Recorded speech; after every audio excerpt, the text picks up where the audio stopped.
자, 오늘 나누실 하나님 말씀은 열왕기상 6장 1절에서 13절이고요. 저 여러분이 한 절씩 교독하고요. 마지막 절을 합독하겠습니다. 이스라엘 자손이 애굽 땅에서 나온 지 480년이요. 솔로몬이 이스라엘 왕이 된 지 4년 12월 곧 둘째 달에 솔로몬이 여호와를 위하여 성전 건축하기를 시작하였더라. 솔로몬 왕이 여호와를 위하여 건축한 성전은 길이가 60규빗이요 너비가 20규빗이요 높이가 30규빗이며 성전의 성소 앞 주랑의 길이는 성전의 너비와 같이 20규빗이요 그 너비는 성전 앞에서부터 10규빗이며 성전을 위하여 창틀 있는 붙박이 창문을 내고 또 성전의 벽 곧 성소와 지성소의 벽에 연접하여 돌아가며 다락들을 건축하되 다락마다 돌아가며 골방들을 만들었으니 하층 다락의 너비는 5규빗이요 중층 다락의 너비는 6규빗이요 셋째 층 다락의 너비는 7규빗이라 성전의 벽 바깥으로 돌아가며 턱을 내어 골방 들보들로 성전의 벽에 박히지 아니하게 하였으며 이 성전은 건축할 때에 돌을 그 뜨는 곳에서 다듬고 가져다가 건축하였으므로 건축하는 동안에 성전 속에서는 방망이나 도끼나 모든 철 연장 소리가 들리지 아니하였으며 중층 골방의 문은 성전 오른쪽에 있는데 나사 모양 층계로 말미암아 하층에서 중층에 오르고 중층에서 셋째 층에 오르게 하였더라. 성전의 건축을 마치니라. 그 성전은 백향목 석가래와 널판으로 덮었고 또 온 성전으로 돌아가며 높이가 5규빗 되는 다락방을 건축하되 백향목 들보로 성전에 연접하게 하였더라. 여호와의 말씀이 솔로몬에게 임하여 이르시되 내가 지금 이 성전을 건축하니 내가 만일 내 법도를 따르며 내 율례를 행하며 내 모든 계명을 지켜 그대로 행하면 내가 내 아버지 다윗에게 한 말을 내게 확실히 이룰 것이요. 다 같이요. 내가 또한 이스라엘 자손 가운데 거하며 내 백성 이스라엘을 버리지 아니하리라 하셨더라. 아멘. 예전에 제가 한 사회학자의 글을 읽다가 참 동감 가는 내용이 하나 있습니다. 웰리스라고 하는 사회학자인데 이 사회학자가 meaning, 의미와 form, 형식에 관한 그 논문을 썼던데 그 아티클에서 제가 두 가지가 기억이 돼요. 첫 번째 기억은 이런 것입니다. 형식이 없으면은 의미도 사라진다 이런 것인데 그러니까 의미를 잘 살리기 위해서는 역으로 형식을 잘 갖춰야 된다 이런 얘기겠죠. 예를 들어 여러분들이 음식을 먹을 때에도 음식을 그릇에 담아서 먹듯이 어떤 음식은 어떤 그릇에 담아야 참 맛깔스럽게 여겨지는 것처럼 형식이 참 중요하다라는 내용이고 귀한 사람들에게 선물을 줄 때에도 그냥 대충 주지 않죠. 우리는 정성 들여 포장을 해서 그 사람에게 예를 갖추는 것처럼 이 형식과 의미의 관계가 굉장히 중요하다는 얘기고 대화를 할 때도 마찬가지죠. 대화를 할 때도 정말 중요한 얘기는 정성 들여 얘기하고 저도 설교를 준비할 때 제스처도 막 준비하고 예전에 제가 전도사 시절에는 여기에서는 손을 들어라 이렇게 막 써놓고 막 그랬단 말이에요. 그래서 의미를 전달하기 위해서 형식이 참 중요하다는 얘기죠. 두 번째 명제가 있습니다. 의미와 내용이 유지되려고 하면 형식이 뭐 해야 된다고요? 변화해야 된다고. 이게 무슨 얘기냐면은 나는 안 그런데 저 사람이 왜 저런가 이럴 때 이게 소통이 안 돼서 그런데 의미와 내용을 잘 전달하기 위해서는 형식이 바뀌어야 된다는 이야기입니다. 저를 잠깐 봐주시면 보통 우리가 이제 사진 찍을 때 이렇게 하잖아요. 승리의 표시잖아요. 이건데 여러분들이 영국에 여행을 갈 때는 조심해야 될 거는 영국 사람들이 이렇게 하게 되면 이것은 쌍욕입니다. 이게 이제 그 사람들의 큰 욕이거든요. 이게 왜냐면은 총이 발명되기 전에 영국 사람들이 이제 활과 칼로 할 때 이게 이제 활 쏘는 손가락이잖아요. 그러니까 너 손가락 꺾어버려, 너 죽어, 이런 뜻이거든요. 이게 너 손가락 꺾어버릴 거야, 이런 얘기 굉장히 욕이죠. 근데 여러분들 영국 사람 만나가지고 계속 이렇게 흔들어 보세요. 열받죠. 저 사람들은 저한테 나 쌍욕을 하나.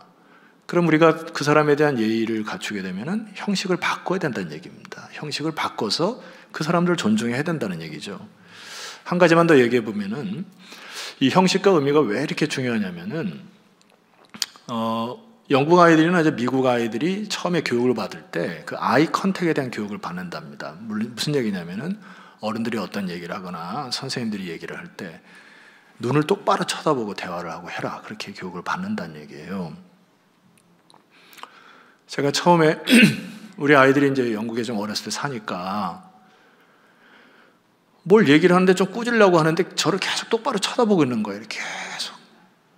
그래서 한참 얘기를 해도 계속 쳐다보고 있는 거예요. 여러분, 우리의 심정은 어떠죠? 야, 어디 눈을 쳐다봐. 이런 문화잖아요, 우리는. 그러니까 나중에 세월이 지나면은 아이들이 나 그때 배운 대로 했는데 엄마 아빠 왜 그랬나 뭐 이럴 수도 있는데, 이게 문화의 차이인데, 만약에 우리나라의 문화에서 아이들이 똑바로 막 쳐다보고 계속 꼬라보면은 너 어디 꼬라봐, 엄마가 얘기하는데 아빠가 얘기하는데, 이렇게 되는 거잖아요. 이때는 형식을 바꿔야 된다는 이야기입니다. 그래서 형식을 바꿔야 되지만이 내용이 통한다는 얘기예요. 우리는 이제 제가 왜 형식과 의미를 얘기하냐면은 제대로 의미를 전달하기 위해서 우리는 이것에 신경을 써야 된다는 얘기죠. 좀 더 얘기하면은 하나님과 우리는 차원이 다른 것입니다. 그러니까 우리의 저속적인 차원에서 고차원적인 하나님 나라를 잘 이해를 못합니다. 그러니까 하나님께서 우리의 수준으로 낮추셔서 우리의 방식대로 말씀하신 거라는 것이죠. 그래서 형식을 창세기부터 요한계시록 보면은 하나님이 다양한 형식을 통해 우리에게 말씀하신다는 얘기죠. 한 가지 예를 들어 보게 되면은 광야를 살아갈 때 하나님이 뭐를 짓게 만드셨죠? 텐트, 성막입니다. 장막을 질 때 성막을 지어서 만들어서 하나님이 그 만든 의미를 전달하고자 하는 거죠. 자, 그런 차원으로 볼 때 다윗이 하나님께 성전을 지으려고 할 때 하나님께서 막으시죠. 야, 너 지금 성전을 너가 짓냐? 내가 질 거다 하면서 하나님이 다윗에게 하는 말씀을 잘 들으셔야 돼요. 화면을 보시면은 사무엘하 7장 6절, 내가 이스라엘 자손을 애굽에서 인도하여 내던 날부터 오늘까지 집에 살지 아니하였다, 이렇게 얘기하지 않습니까? 그리고 하나님 뭐라고 얘기하는 거예요?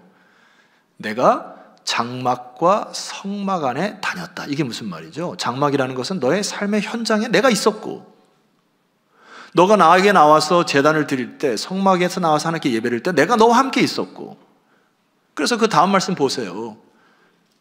이스라엘 자손과 더불어 다니는 모든 곳에서 내가 너와 함께 있었지 않았냐, 이거잖아요. 그러니까 오늘 이 말씀을 받을 때 아멘 하는 것은 뭐지요? 예수 그리스도를 통하여서 예수 그리스도의 이름이 뭐지요? 임마누엘이란 뜻 아닙니까? 임마누엘이 무슨 얘기예요? 하나님이 우리와 함께 하신다. 광야를 살아가면서 하나님께서 그들의 백성들에게 계속 얘기하는 게 뭐지요? 내가 너와 함께 하셨다, 함께 한다. 오늘날도 이 성막과 성전을 통해서 우리에게 하는 주의 메시지는 뭐냐면은 내가 너와 함께 한다. 두려워하거나 놀라지 마라. 기분 나쁘게 왜 아멘 안 왔어요? 듣는 하나님 기분 나쁠 것 같아요, 난. 자, 그러면 이 텐트에 대한 부분을 하나 더 얘기하냐면은, 광야에서 왜 텐트 상하를 통해서 하나님이 계속 말씀하신 걸까? 그것은 이 세상은 잠시 살다가 가는 나그네 인생이다, 이렇게 하나님이 얘기하는 거예요. 나그네 인생을 살아가는데 우리가 지나치게 물질을 쌓는 것은 미련한 일이죠. 그리고 자꾸 이 세상에 마음과 정을 두고 살아가는 것, 미련한 것이죠. 하나님이 우리에게 그 메시지를 주는 거예요. 너희들은 장막 생활, 나그네 생활이다. 제 친구 중에 좀 괴짜인 친구를 주중에 만났는데 30년 전에도 괴짜고 지금도 괴짜입니다. 이 친구가 교정에서 큰 소리로 막 떠들면서 다녔던 것 중에 하나가 허허허 1000년도 못 살 것들이 뭐 이러면서 혼자 외치고 다니는 거예요. 네가 미쳤다, 내가 뭐 그렇게 생각하는데, 세월이 오래 지나서 베스트 프렌드 중에 하나인데 그 말이 맞잖아요. 우리는 기껏 살아야 100년 사는데 마치 1000년 살 것처럼 이 세상에서 정을 두거나 자꾸 물질을 쌓거나 이런 것 때문에 막 스트레스를 받으면서 산단 말이에요. 하나님, 그러지 말아라. 우리 인생이 무슨 인생이라고요? 나그네 인생인데 뭐 그렇게 자꾸 쌓냐, 이런 얘기잖아요. 아멘 안 합니까? 괜찮아요. 뭐 억지로 할 필요 없습니다. 자, 이제 이게 시대가 지내가지고 왕정 시대로 돌아섰단 말입니다. 그래서 오늘 본문의 말씀이 바로 솔로몬 성전이 세워지는 것인데, 일부 때는 너무 정신없이 지내가지고 그림도 못 봤는데 그림을 한번 봐주시죠. 이게 이제 솔로몬 성전에 대한 부분인데, 예, 굉장히 좀 이게 백향목이나 잣나무로 지었을 뿐만 아니라 저 안에는 다 금으로 발랐기 때문에 이때 당시에 그 어느 신전보다도 가장 그 아름답고 위대한 성전 중에 하나죠. 소개 내용인데요, 굉장히 좀 삐까뻔쩍하죠. 이제 이스라엘 백성들이 가나안 땅에 정착했으므로 정착한 시대에 하나님이 그 시대에 맞는 형식의 예배당, 이 성전을 주셨단 말입니다. 그러니까 이 성전을 통해서 우리는 그 의미를 살펴봐야 된다는 얘기죠. 자, 오늘 본문 열왕기상 6장 1절을 보시게 되면은 여러분이 한번 읽어볼까요? 자, 시작. 이스라엘 자손이 애굽 땅에서 나온 지 480년이요 솔로몬이 이스라엘 왕이 된 지 4년 곧 둘째 달에 솔로몬 여호와를 위하여 성전 건축하기를 시작하였더라. 자, 이제 솔로몬이 그 정착한 땅에서 성전을 짓기 시작했단 말입니다. 그러니까 이 성전을 통해서 하나님이 뭘 말씀하시고자 하는 것을 우리는 귀를 기울여야 되지 않습니까? 근데 이 성전을 세울 때 하나님이 가나안 땅에 들어가기 전부터 그의 백성들에게 말씀하는 메시지가 있어요. 그게 신명기의 12장에서 15장까지 중앙 성소에 대한 개념입니다. 이게 이제 영어로 하면 Central Sanctuary라고 하는 개념인데, 신명기 12장 5절 말씀을 한번 화면을 통해서 보세요. 제가 읽어드리겠습니다. 오직 너희의 하나님 여호와께서 자기의 이름을 뭐 하시려고? 두시려고 너희 모든 지파 중에서 택하신 곳에 너희들이 이제는 찾아와야 된다는 얘기예요. 예전에는 광야 텐트 속에서 하나님 너와 함께 했지만은 이제 정착한 땅에서 내가 세운 성전, 내가 세운 그곳에 가서 너희들이 이제는 찾아오라는 얘기입니다. 왜 그러셨을까요? 텐트 생활을 할 때는 궁급한 거죠. 아침 저녁으로 만나와 메추라기를 기다리고 언제나 또 하나님 먹이실까 막 그렇게 은혜 속에 막 갈구하면서 살아가는데, 이게 등 따시고 배부르니까 어떻게 현상이 됩니까? 하나님을 자꾸 잊어버리거든요.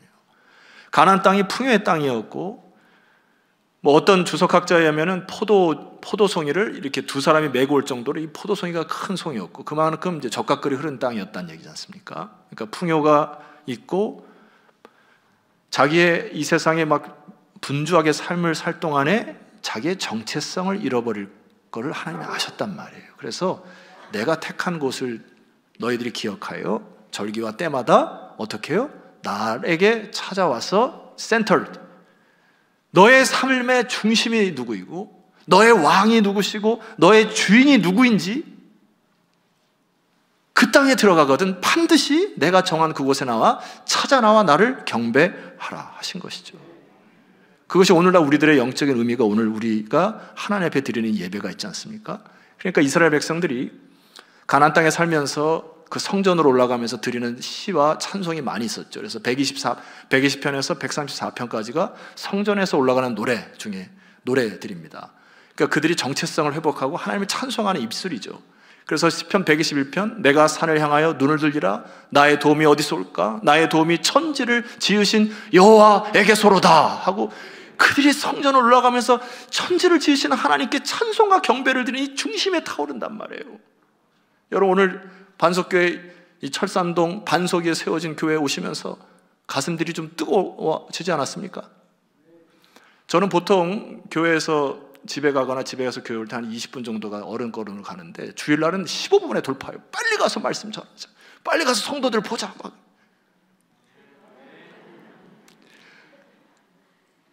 이게 성전이 주는 굉장한 힘이지 않습니까? 하나님께서 centered, 우리가 하나님 중심으로 여호와 중심으로 살아가고 여호와를 섬기는 백성들을 만나면 기쁘고 즐겁고, 복음성화 중에 그런 게 있잖아요. 저 멀리 배는 나의 시온성, 오 거룩한 곳 아버지 집, 내 사모하는 집을 가고자 한밤을 지냈네. 2절 말씀, 2절 기억합니까?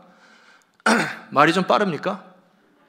찬송 한번 합시다. 이 부분은 아득한 나의 갈 길 다가고 저 동산에서 편히 쉴 때 내 사모하는 모든 일들을 주께서 아시리. 빈들이나 사막에서 이 몸이 고날지라도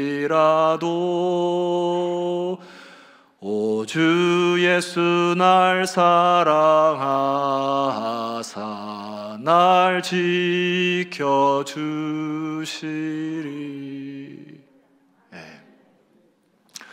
우리는 그렇게 살면 됩니다. 빈들이나 사막과 같은 곳에 가지만은 내 주 예수 날 지켜주신다고 하고 성전에 올라와서 하나님이 살아계심을 선포하고 찬양하는 인생, 여러분의 인생 되기를 소망합니다. 이게 성전을 통하여 우리에게 중심을 하나님께 바치라고 하는 메시지예요. 자, 그런데 제가 조금 디테일하게 여러분에게 접근해야 될 부분이 있는데, 하나님이 이 성전의 자리를 지정하시거든요. 이 부분을 여러분과 좀 성경을 찾아보려고 합니다. 역대상 21장으로 한번 넘어가시게 되면은 다 한번 찾아보세요. 성경 갖고 계신 분들은 오늘 수지 맞으셨습니다. 줄 꺼야 될 부분들이 있고 여러분들이 꼭 새겨야 될 부분이 있어요. 자, 역대상 21장 1절을 가시게 되면은 어떻게 기록이 되어 있습니까?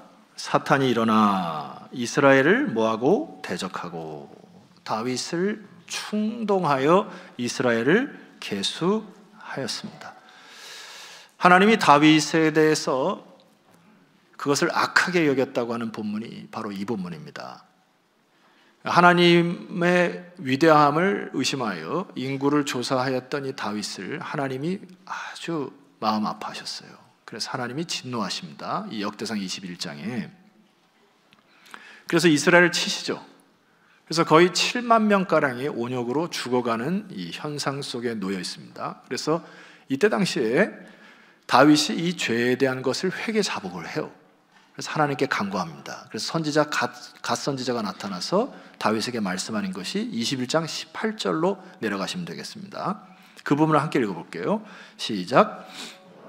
천사가 갓에게 명령하여 다윗에게 이르시기를 다윗이 올라가서 여부스 사람 오르난 타작 마당에서 여호와를 위하여 제단을 쌓으라 하신지라. 자, 여기서 하나님께서 지정하신 장소가 있습니다. 여부스 사람, 그러니까 이스라엘 사람들이 아니죠. 여부스 이방 사람 오르난이라고 하는 사람의 타작 마당에서 제단을 쌓아라. 그래서 다윗이 이것을 값을 치르고 그 땅을 삽니다. 이게 왜 중요하냐면 그 다음 말씀 보니까 26절로 내려가시게 되면은 다윗이 거기는 어디입니까? 오르난이 운영하는 타작 마당에서 여호와를 위하여 뭘 쌓기 시작했어요? 제단을 쌓고 번제와 화목제를 드려 여호와께 아뢰었더니 여호와께서 하늘에서 번제단에 뭘 내리셨습니까? 불을 내려 응답하셨어요. 그랬더니 27절 여호와께서 천사를 명령하셔서 그가 칼을 칼집에 꽂았더라. 이게 무슨 표현이죠? 재앙이 그쳤더라 라고는 표현이죠. 자, 머릿속에 여러분 하나 두셔야 될 것은 하나님이 지정하신 곳이 오르난의 타작 마당을 하나님 지정하셨단 말입니다. 근데 저의 의문은 이때 당시의 법궤는 다윗 성에 있었고요. 그 다음에 하나 더 살펴봐야 될 것이 28절로 내려가시게 되면은 21장 28절에 이때에 다윗이 여호와께서 여부스 사람 오르난의 타작 마당에서 응답하심을 보고 거기서 제사를 드렸으니 29절 보세요. 옛적에 보입니까? 모세가 광야에서 지은 여호와의 무엇과 무엇이 성막과 번제단이 그때의 기본 산당에 있었다고 기록하고 있습니다. 그림을 잠깐 봐주시죠. 그림을 보시게 되면 맨 아래가 다윗 성입니다. 중간이 기본 산당으로 추정되는 곳이고요. 이 기본 산당에 그때 당시에 모세가 지었던 성막과 번제단이 있었다 기록하고 있고요. 하나님께서 지정하신 것이 전 맨 위의 땅, 오르난의 타작 마당이라고 하는 것이 제일 위의 땅입니다. 저의 질문이죠. 왜 하나님은 법궤가 있는 다윗성에다가 성전을 짓지 않으셨을까? 두 번째, 왜 하나님은 모세가 그렇게 잘 지었던 성막이 있는 그 중간 지역에 하나님은 택하시지 않으셨을까? 제가 이 말씀을 묵상하면서 이런 것 같아요. 많은 사람들이 하나님을 섬길 때 타성에 젖은 듯한 느낌이 듭니다. 수많은 세월을 지나면서 아마 모세파, 다윗파가 나눠질 가능성도 있어요. 모세를 존경하는 사람들은 모세를 따름으로 우리는 모세를 중심으로 모일 거야 했던 수도 있고, 다윗성의 법궤가 있으므로 다윗성이 정통이야 하고 다윗 왕을 따르면서 서로 갈등의 요소가 있을 가능성도 있습니다. 그러나 하나님께서 제3의 장소를 택하셔서 지정하신 이유는 무엇일까요? 너희들이 그렇게 형식과 익숙함과 타성에 젖어서 내 하나님의 임재함과 영광을 사모하지 아니하고 그냥 네 멋대로 인생을 살아가는 것, 하나님이 제3의 장소를 허락하시고 그것을 택하신 것으로 봅니다. 그래서 다윗이 22장 1절에 가니까 이렇게 선포합니다.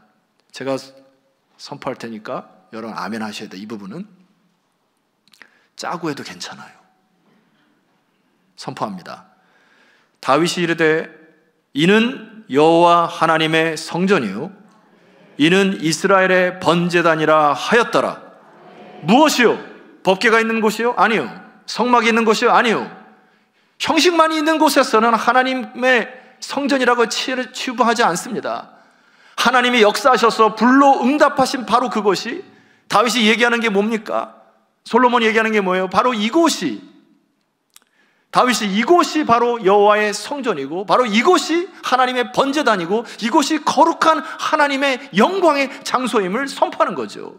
성전의 개념의 확장됨을 볼 수 있습니다. 여러분, 우리가 오늘 정해진 시간 정해진 장소에 함께 모여 하나님께 드리는 예배, 이것도 우리가 신약에서 부활을 기념하는 모임과 동시에 성전이라고 하는 개념은 여러분들이 삶의 현장에서 하나님의 역사의 불을 경험하고 하나님의 임재가 있는 바로 그곳이 하나님의 성전임을 기억하시고, 오늘 우리들이 하나님께 힘써 간구해야 될 것이 뭐냐면 하나님 불을 내려달라고. 내 삶의 현장에서도, 내가 가정이나 삶의 현장이나 일하는 곳곳에서 무엇이 막혀있고 어렵다면 하나님께 무릎 꿇어 하나님 이곳에 불을 내려달라고, 하나님의 방법대로 치료해달라고 간구하는 여러분 되기를 주의 이름으로 축원합니다. 그래서 우리의 입에서 이렇게 선포돼야 돼요. 아, 이곳이 하나님의 성전이로구나. 우리 시대의 성전의 개념이 확장된 것이죠. 이 솔로몬 시대에도 역시 확장된 개념이 역대상 22장 2절에 기록되어 있습니다. 다윗이 명령하여 이스라엘 땅에 거류하는 누구를 모으기 시작했습니까? 이방 사람들을 모으고 석수를 시켜 하나님의 성전을 건축할 돌을 다듬게 했습니다. 이스라엘 백성만 건축한 게 아니라 이방 사람 다 긁어 모았어요.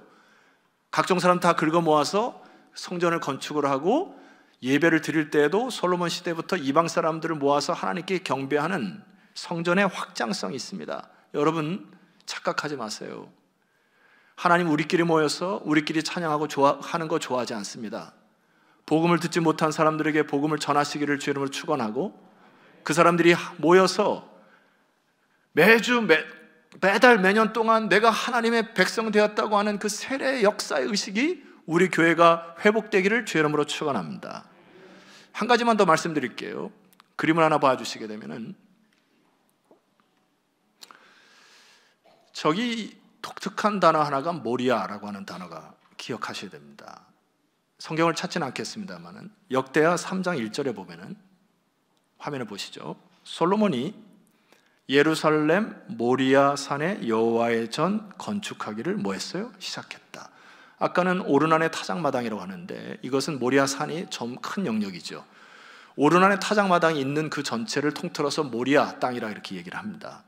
그곳은 전에 여호와께서 그의 아버지 다윗에게 나타나신 곳이요 여부스 사람 오르난 타작마당에 다윗이 정한 곳이라. 그래서 모리아 하면 또 뭐가 떠오릅니까? 아브라함이 그의 독자 이삭을 데리고 바쳤던 곳이 바로 모리아 땅입니다.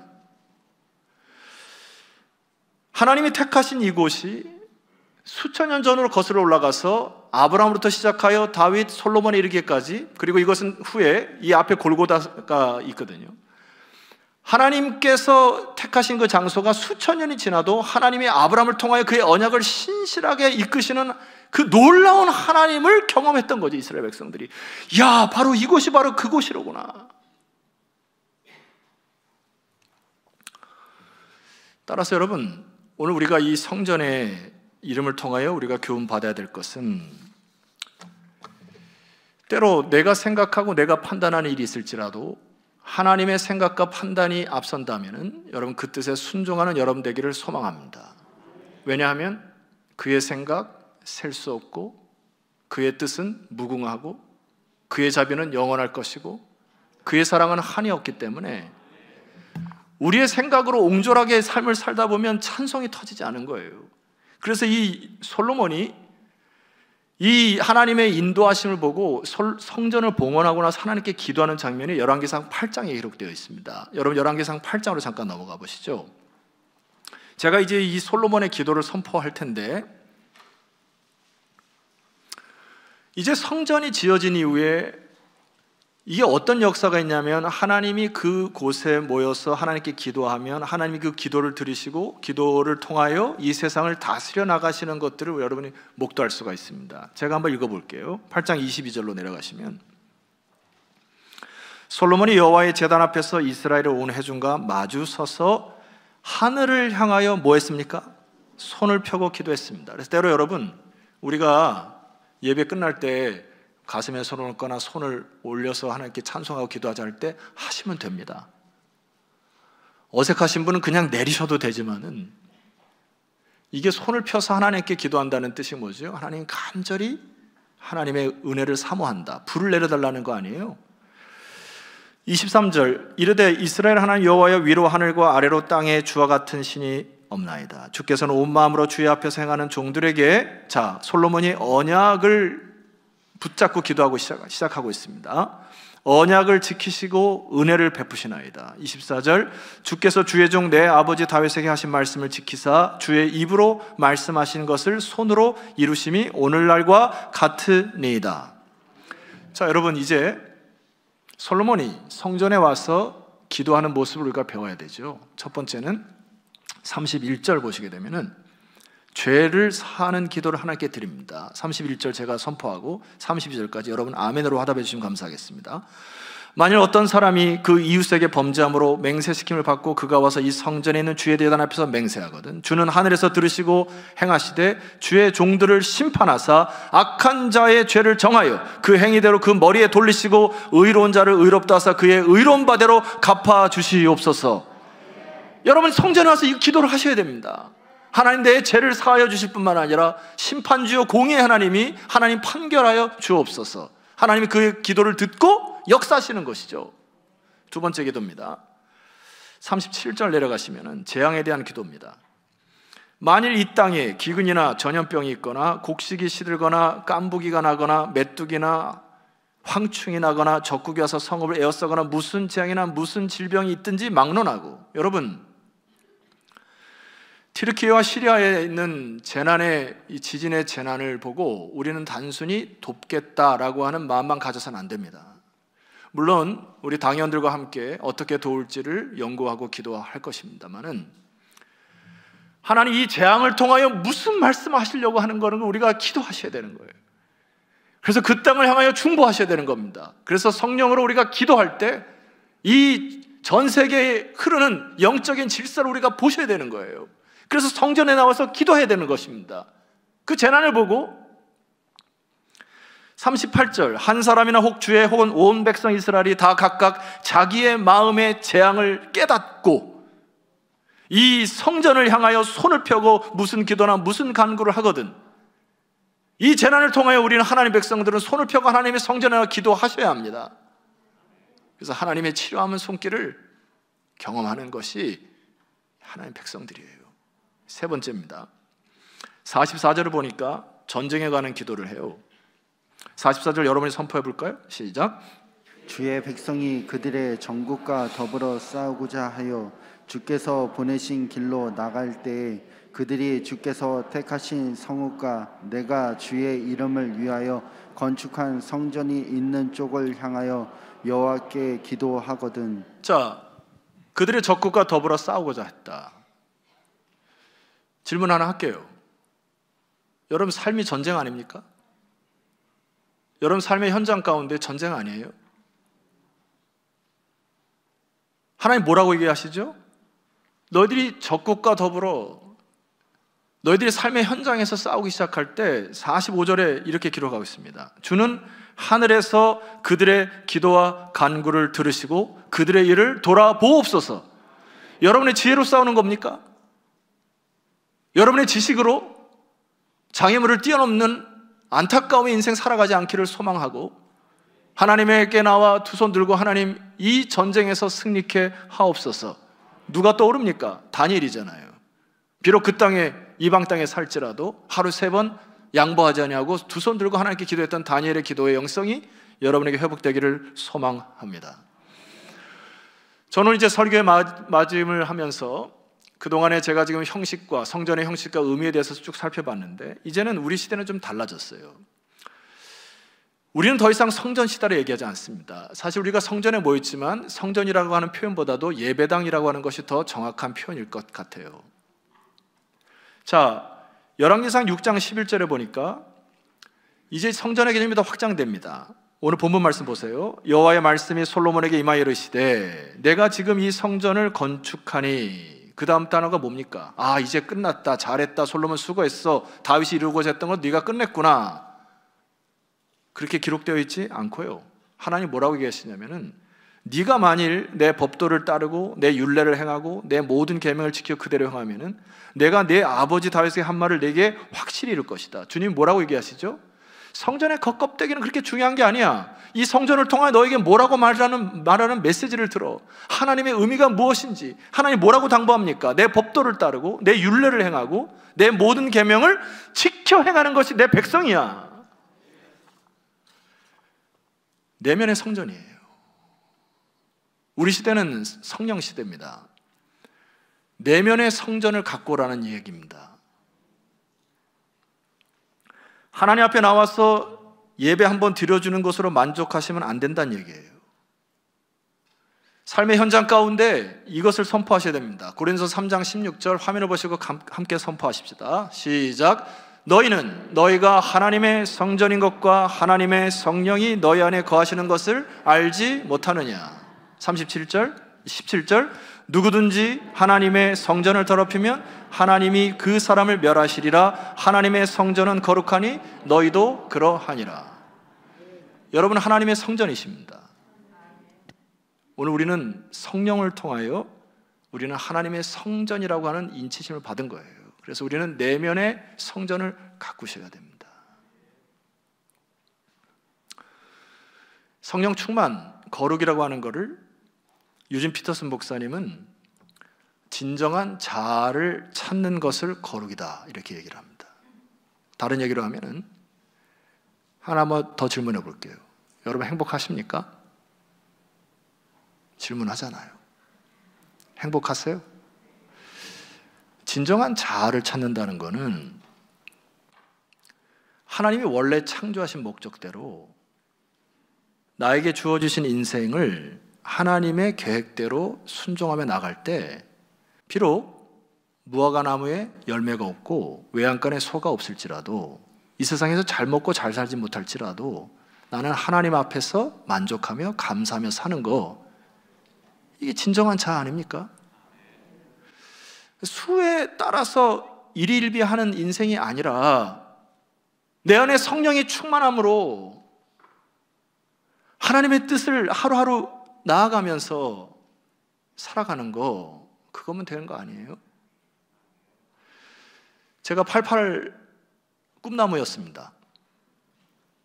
88년도에 대학을 들어가가지고 저 학번은 꿈나무들이 들어왔다 막 그랬어요. 근데 벌써 그 꿈나무들이 뗄나무가 됐더라고요.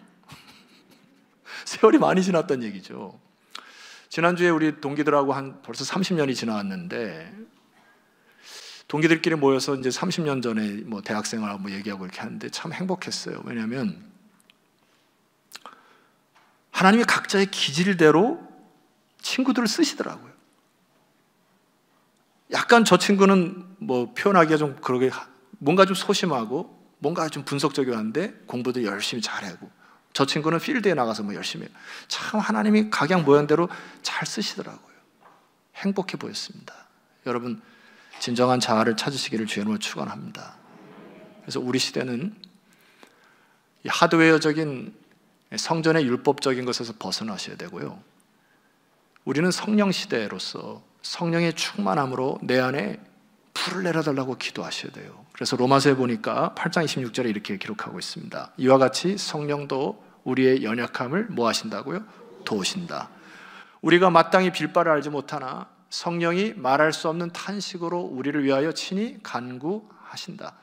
여기 탄식이라는 단어는 어원적인 의미를 정확히 표현하면 성령께서 엉엉 소리를 내면서 우신다. 왜 우십니까?